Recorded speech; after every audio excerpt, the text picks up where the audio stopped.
Welcome back my friends. आज हम फिर मॉडर्न हिस्ट्री के अंतर्गत ही एक देखेंगे टॉपिक कि भारत का संवैधानिक विकास, किस प्रकार भारत का संवैधानिक विकास हुआ, किस समय ब्रिटिश के समय से ही अलग अलग प्रकार का एक्ट कानून आते रहा और 15 अगस्त 1947 में देखे कि भारत स्वतंत्रता अधिनियम 1947 तक, तो इसमें किस प्रकार परिवर्तन हुआ। तो इसमें सबसे पहले देखेंगे शुरुआत के समय में, तो शुरुआत के समय में देखेंगे ब्रिटेन की घटना की जब बात करेंगे तो वहाँ दो प्रकार की, एक ईस्ट इंडिया कंपनी जो ईस्ट इंडिया कंपनी और एक दूसरा देखेंगे ब्रिटिश क्राउन के अंतर्गत। दो प्रकार से देखेंगे, एक तो देखेंगे कि 1857 की क्रांति से पहले तक देखेंगे कि ईस्ट इंडिया के अंतर्गत यहाँ पे कानून बनेगा, उसमें भी देखेंगे 1773 के बाद 1813 ईस्वी में जो भी यहाँ भारत में कानून बनेगा उस कानून का अनुमोदन जो है ब्रिटिश संसद में करना जरूरत पड़ गया था। लेकिन उसके बाद जब देखेंगे 1857 की क्रांति के बाद तो ये ईस्ट इंडिया कंपनी के हाथ से सत्ता चली गई थी, किसके हाथ? ब्रिटिश क्राउन के हाथ में। तो यहाँ से सबसे पहले शुरुआत करेंगे 1773 ईस्वी में देखेंगे कि यहाँ रेगुलेटिंग एक्ट आया था, 1773 का रेगुलेटिंग एक्ट। और उस समय यह जो है ब्रिटिश प्रधानमंत्री थे लॉर्ड नॉर्थ, इन्हीं के सिफारिश पर जो है यह एक्ट आया था। इस एक्ट में जो है केंद्रीय प्रशासन की नींव रखी गई थी। केंद्रीय प्रशासन की नींव का मतलब क्या हो गया कि उस समय हम देखेंगे 3 प्रेसिडेंसी को देखेंगे, एक बंगाल, एक मद्रास और एक बम्बई। तीनों अलग अलग हुआ करता था और तीनों जगह के लिए अलग कानून बनाया जा रहा था। लेकिन इसके बाद जब देखेंगे तो यहाँ से जो देखेंगे तीनों को केंद्रीयकरण कर दिया गया, केंद्रीय प्रशासन की नींव दी गई। इसमें देखेंगे इसमें व्यापारिक और प्रशासनिक दोनों, फिर आगे एक्ट में पढ़ेंगे इसमें व्यापारिक और प्रशासनिक दोनों मिला करके। और उससे पहले जैसे बोला जा रहा था बंगाल का गवर्नर, बंगाल का गवर्नर जब तक अलग अलग प्रेसिडेंसी के लिए गवर्नर होते थे उस समय तक। और इसमें देखेंगे कि बंगाल का गवर्नर की जब बात करेंगे तो अंतिम गवर्नर जो बनेगा वो वारेन हेस्टिंग्स। इनका कार्यकाल की जब बात करेंगे 1774 से 85 ईस्वी तक। लेकिन 1773 के एक्ट आने के बाद यही जो बंगाल के गवर्नर थे उन्हीं को बोला जाने लगा बंगाल का गवर्नर जनरल। यानी अब क्या किया गया, यहाँ पे 3 प्रेसिडेंसी बोले, मद्रास, बम्बई, बंगाल, तीनों को मिला दिया गया। यानी तीनों का कंट्रोलिंग जो था अब कहाँ से होता? बंगाल से ही होता। और उसको क्या बोला जाने लगा? बंगाल का गवर्नर जनरल। और प्रथम की जब बात करेंगे कि कौन बना था बंगाल का गवर्नर जनरल, तो वारेन हेस्टिंग्स ही प्रथम बने थे। और इसके बाद देखेंगे कि इसमें क्या हुआ कि इसमें जो है एक general council, governor general council की स्थापना किया गया था। Governor general council, GGC short में बोला जाता है। इसका काम क्या था कि इसका काम था कि यहाँ पे कानून बनाना, कानून बना करके किसको देना? बंगाल का गवर्नर जनरल को। लेकिन कानून बनाने के बाद जब देखेंगे को इसको जो है एक सुप्रीम कोर्ट क्वेश्चन पूछता है कि किस एक्ट के अंतर्गत जो है सुप्रीम कोर्ट की स्थापना किया गया था। तो इसमें देखेंगे रेगुलेटिंग एक्ट 1773 के अंतर्गत ही सुप्रीम कोर्ट की स्थापना किया गया था। इसमें देखेंगे कि काउंसिल में सदस्य की संख्या कितनी है, तो काउंसिल में सदस्य की संख्या थी 4। लेकिन इसमें देखेंगे कि सुप्रीम कोर्ट की जब बात करेंगे तो यह सुप्रीम कोर्ट आम लोगों के लिए नहीं था। यह था जो भी यूरोपीय कंपनी भारत में व्यापार कर रही थी उसके लिए कानून, उसके लिए न्याय दिलाने का कार्य कर रही थी। यह सुप्रीम कोर्ट आम लोगों के लिए नहीं था। अगर आम लोगों, भारत के लोगों के लिए बात करेंगे तो पढ़ेंगे 1935 का भारत शासन अधिनियम 1935 के अंतर्गत जो है एक सुप्रीम कोर्ट की स्थापना किया गया था। और इसकी जब बात करेंगे तो 1774 में सुप्रीम कोर्ट की स्थापना किया गया, किसके? रेगुलेटिंग एक्ट 1773 के तहत। और उसका प्रथम मुख्य न्यायाधीश की बात करेंगे तो एलिजा इम्पे को बनाया गया था। कौन? Elijah Impey. और इसके बाद जब बात करेंगे अगले एक्ट की तो इसमें देखेंगे एक छोटा सा कि संशोधन एक्ट। इस एक्ट के बाद इसमें कुछ संशोधन किया गया था, उसमें संशोधन एक्ट 1781। संशोधन इसी को बोला जाता है अमेंडमेंट एक्ट 1781। इसमें क्या किया गया था? इसके जो भी यह कानून बनाता, जो भी यह गवर्नर जनरल ऑफ काउंसिल के द्वारा कानून बनाता, उस कानून को मान्यता देने का काम कौन कर रहा था? Supreme court. लेकिन यहाँ से देखेंगे कि इसमें फिर जो है 1781 में परिवर्तन किया गया और इस चीज़ को समाप्त कर दिया गया। अब इसे प्रमाणिकता की कोई ज़रूरत नहीं होती, तो इसको भी एक नज़र देख लेंगे। और इसके बाद अगला देखेंगे पिट्स इंडिया एक्ट 1784। यह पिट्स इंडिया एक्ट, पिट्स जो है उस समय ब्रिटिश प्रधानमंत्री का नाम था विलियम पिट्स। इनके द्वारा देखेंगे जो यह एक्ट लाया गया था, इसमें जो है सबसे पहला कार्य किया गया कार्यों का पृथक्करण, बंटवारा, शक्ति का पृथक्करण। तो इसमें देखे थे केंद्रीय प्रशासन में इस समय क्या था? प्रशासनिक और व्यापारिक को एक साथ। लेकिन इस एक्ट में देखेंगे 1784 एक्ट में कि प्रशासनिक और व्यापारिक दोनों के कार्यों का बंटवारा कर दिया गया, दोनों के शक्तियों का बंटवारा कर दिया गया।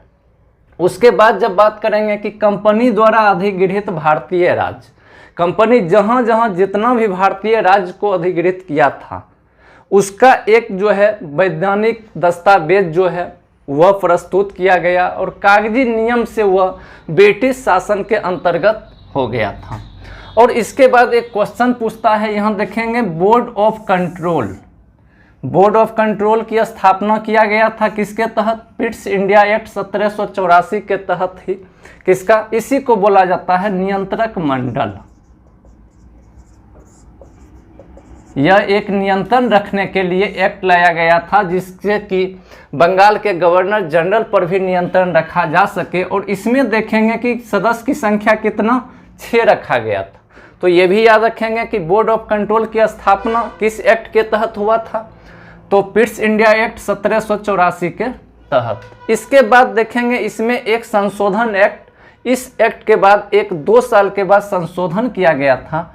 अभी तुरंत पढ़े इसमें कि जीजीसी जो है गवर्नर जनरल ऑफ काउंसिल, उसमें सदस्य की संख्या कितनी? 4। लेकिन यहाँ पर देखेंगे फिर पिट्स इंडिया एक्ट 1784 में संशोधन जब किया गया तो 86 में यह संशोधन हुआ और उसकी संख्या को कितना कर दिया गया? 3।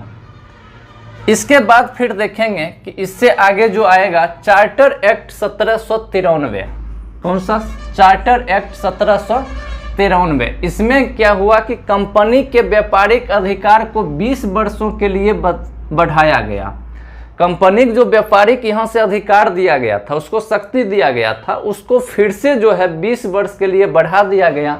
और इसी के बाद देखेंगे फिर एक्ट आएगा कब? 20 साल के बाद 1813, फिर 1833, फिर 1853। और इसके बाद देखेंगे जो ईस्ट इंडिया कंपनी की सत्ता समाप्त की जाती है और इसके बाद डायरेक्ट ब्रिटिश क्राउन के अंतर्गत चला जाता है भारत की सत्ता।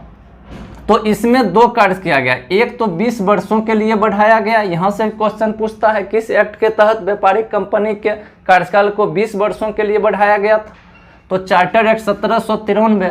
दूसरा था कि नियंत्रक मंडल जो भी पढ़े यहाँ की, जिसकी संख्या कितनी? 6। पहले क्या था कि ब्रिटिश के अंतर इसका वेतन जो है ब्रिटिश के द्वारा दिया जाता, लेकिन इस एक्ट के तहत आ गया कि भारतीय राजस्व से ही इसका वेतन देना था। किस राजस्व से? भारतीय राजस्व से ही इसका वेतन देना था। लेकिन आगे जब पढ़ेंगे, अभी तक एक्ट जो है यहाँ बनाया जा रहा है, किसके द्वारा कानून बनाया जा रहा है? गवर्नर जनरल ऑफ काउंसिल के द्वारा। लेकिन जब आगे 1813 का पढ़ेंगे तो इससे क्या हो जाएगा? इसमें कुछ बदलाव किया जाएगा। अब जो भी यहाँ कानून बनेगा उस कानून का अनुमोदन कहाँ किया जाएगा? ब्रिटिश संसद में। और इसके बाद जो है 2 और एक्ट को देखते हैं। इसके बाद अगला एक्ट देखेंगे। अगर यह वीडियो अच्छा लगे तो सब्सक्राइब करें, लाइक भी करें। तो इसको क्या करें कि एक नोट्स बना लें, ताकि जितना भी एक्ट है एक साथ रहेगा तो समझ में आ जाएगा कि कहाँ क्या परिवर्तन किया गया है। जैसे यहाँ पर देखते हैं, अभी बात किए थे व्यापारिक एकाधिकार का, यहाँ जो है व्यापारिक एकाधिकार को समाप्त किया गया। इसका मतलब क्या हुआ कि ब्रिटेन में जो है ब्रिटिश ईस्ट इंडिया कंपनी के सिवा भी बहुत सारे व्यापारिक वहाँ कंपनी थे, जिनको क्या था मन कि भारत में जाकर हम क्या करें, व्यापार करें। जैसे इधर फ्रांस का भी पढ़े, पुर्तगाल, फ्रांस, डच, ये सब भी यहाँ भारत में व्यापार कर रहा था। उसी तरह ब्रिटेन का भी जो है बहुत सारी कंपनियाँ। तो इससे पहले जब पढ़ेंगे तो सिर्फ भारत में ब्रिटेन से व्यापार करने का अधिकार ईस्ट इंडिया कंपनी को मिला था, लेकिन उसको क्या किया गया, समाप्त कर दिया गया, सिर्फ 2 चीज़ को छोड़ करके।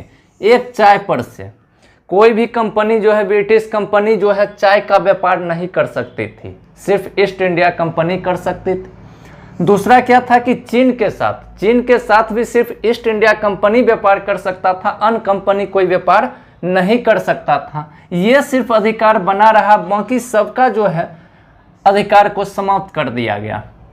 इसके बाद क्या गया, कलकत्ता, मद्रास और बम्बई 3 प्रेसिडेंसी की जो सरकार थी, उसमें जो है जो भी कानून बनाया जाएगा उसका अनुमोदन जो है ब्रिटिश सरकार, ब्रिटिश संसद के द्वारा करना अनिवार्य कर दिया गया।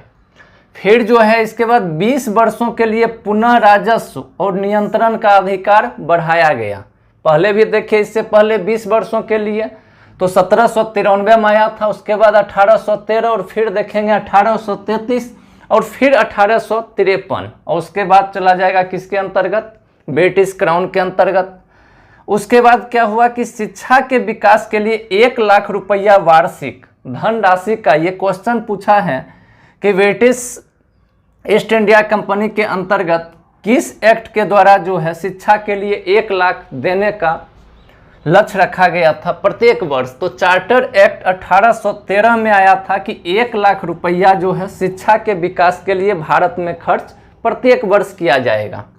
और उसके बाद देखेंगे कि एक और इसमें देखेंगे कि ईसाई मिशनरियों, इसको लिख लेते हैं ईसाई, इसको जो है भारत में अपने धर्म का प्रचार करने की अनुमति दिया गया। ईसाई मिशनरियों को भारत में अपनी धर्म के प्रचार करने का अनुमति। उसके बाद देखेंगे चार्टर एक्ट 1833, इसमें देखेंगे कि प्रशासनिक केंद्रीकरण की दिशा में यह एक्ट आया था। प्रशासनिक केंद्रीकरण, चूंकि देखते हैं कि पीछे बहुत साल हो जाने के कारण भारत में बहुत सारे प्रांत जो है ब्रिटिश के अंतर्गत आ गया था, ब्रिटिश के अधीन आ गया था, उस सबको केंद्रीकरण करना था। कंपनी द्वारा विजित क्षेत्रों का एकीकरण किया गया, विजित जितने भी जीते हुए क्षेत्र उसका एकीकरण। और यहीं से देखेंगे कि जो बंगाल का गवर्नर जनरल बोलते थे उसका नाम बदल करके क्या कर दिया गया, भारत का गवर्नर जनरल, यानी नाम बदल के, ये भी क्वेश्चन किस एक्ट के तहत बंगाल के गवर्नर जनरल का नाम बदलकर भारत का गवर्नर जनरल किया गया, तो चार्टर एक्ट 1833। उसके बाद देखेंगे कि गवर्नर जनरल ऑफ काउंसिल, इसमें भी हम देखे थे सदस्य की संख्या 4 कर दिया गया। इसमें हम पढ़े थे कि 1784 का जब देखे थे पिट्स इंडिया एक्ट, तो उसमें देखे थे कि 4 से संख्या को घटा करके 3 कर दिया गया था, लेकिन इसमें फिर से उस संख्या को बढ़ाकर क्या कर दिया गया, 4। और वह एक व्यक्ति थे विधि सदस्य के रूप में जो है लॉर्ड मैकाले को लाया गया था। कौन, लॉर्ड मैकाले। और इन्हीं की अध्यक्षता में देखेंगे कि लॉर्ड मैकाले की अध्यक्षता में 1834 ईस्वी में 4 सदस्यीय विधि आयोग का गठन किया गया। VVI है, विधि आयोग का गठन किसकी अध्यक्षता में किया गया था, लॉर्ड मैकाले की अध्यक्षता में। कब किया गया था, 1834 में। और किस एक्ट के तहत किया गया था, 1833, चार्टर एक्ट 1833 के अंतर्गत। और उसके बाद यहाँ पीछे जब देखे 1813 के एक्ट में कि चाय और चीन को छोड़ करके एकाधिकार को समाप्त किया गया था, लेकिन इसमें 1833 का एक्ट में देखेंगे कि ब्रिटिश व्यापारी एकाधिकार को साफ समाप्त कर दिया गया। यानी पूर्णतः जो है व्यापारिक एकाधिकार को किस एक्ट के तहत समाप्त किया गया था, तो चार्टर एक्ट 1833 के अंतर्गत। दूसरा इसमें देखेंगे कि खुली प्रतियोगिता परीक्षा, इसमें जो है एक कानून बनाया गया था, खुली प्रतियोगिता परीक्षा मेरिट सिस्टम, मेरिट के आधार पे, यानी भारतीय लोग भी अब फॉर्म भर सकता है, मेरिट के आधार पर जो है ऊंचे ऊंचे पद को ग्रहण कर सकता है। लेकिन इसमें देखेंगे कि जब यह कानून बन के, चूंकि यहाँ ही पर है कि उसको अनुमोदन करने के लिए कहाँ जरूरत है, ब्रिटिश संसद में जाता। कोई भी कानून बनाए तो कानून कहाँ जाता, ब्रिटिश संसद उसका अनुमोदन करता। लेकिन जो ही यह कानून ब्रिटिश संसद में जाता है तो वहाँ जो कोर्ट ऑफ डायरेक्टर्स होता है इसका विरोध कर देता है और वहाँ पे रुक जाती है। और फिर आगे देखेंगे कि यह जो है खुली प्रतियोगिता परीक्षा मेरिट के आधार पे, तो 1853 में इसको मान्यता, 1853 से ओपन एग्ज़ाम होना, कंपटीशन एग्ज़ाम शुरू हो गया था। और उसके बाद देखेंगे कि उसी समय इसी एक्ट के तहत जो है, इसी एक्ट में आया था दास प्रथा के उन्मूलन की भी बात किया गया था। किसकी? दास प्रथा का उन्मूलन। और इसके बाद जो हम देखेंगे 1853 का एक्ट, और उसके बाद देखेंगे ब्रिटिश क्राउन के अंतर्गत जो भी एक्ट आया है उसको देखेंगे। वीडियो अगर अच्छा लगे तो प्लीज़ सब्सक्राइब करें, लाइक भी करें। धन्यवाद। नेक्स्ट वीडियो जो है ब्रिटिश क्राउन के अंतर्गत जो भी एक्ट है उसको देखेंगे। धन्यवाद।